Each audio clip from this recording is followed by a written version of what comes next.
Председателот на ВМРО ДПМН и извршниот комитет не се откажуваат од статутарното право да предложат своји имиња за кандидати за градоначалници за кои ќе се прави анкета меѓу членството.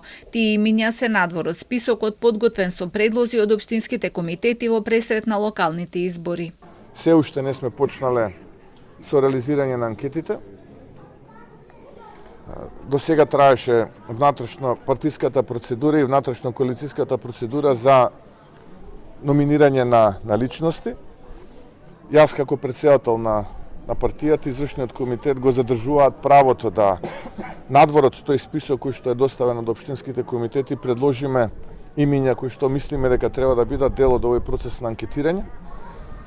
И ценам дека сега веќе со почетокот на месец февруари ќе започнеме и со оваа процедура и ќе завршиме успешно. Во партијата преовладува мислењето дека негов фаворит за градоначалник на град Скопје е актуелниот министер за локална самоуправа Златко Перински, кој не ги крие своите амбиции за оваа позиција.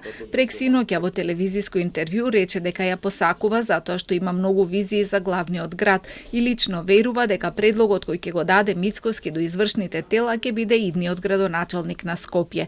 Неофицијално во партиската база највисоко котира градоначалникот на Кисела Вода Орце Георгиевски, а веднаш по него е Бобан Стевковски од Газибава.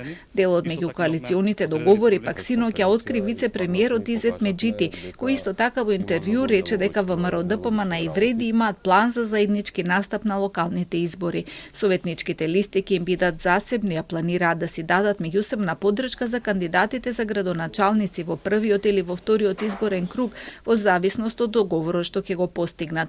Најави дека после изборите планираат коалицијата Вреди да се спои во една партија.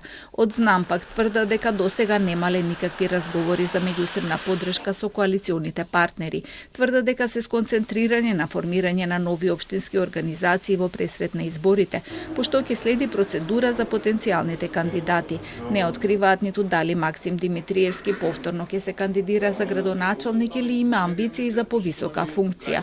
И тој самиот денови изјави дека се уште размислува, дефинитивна одлука ќе донесе со анализи, но и со непосредни анкети преку местните заедници.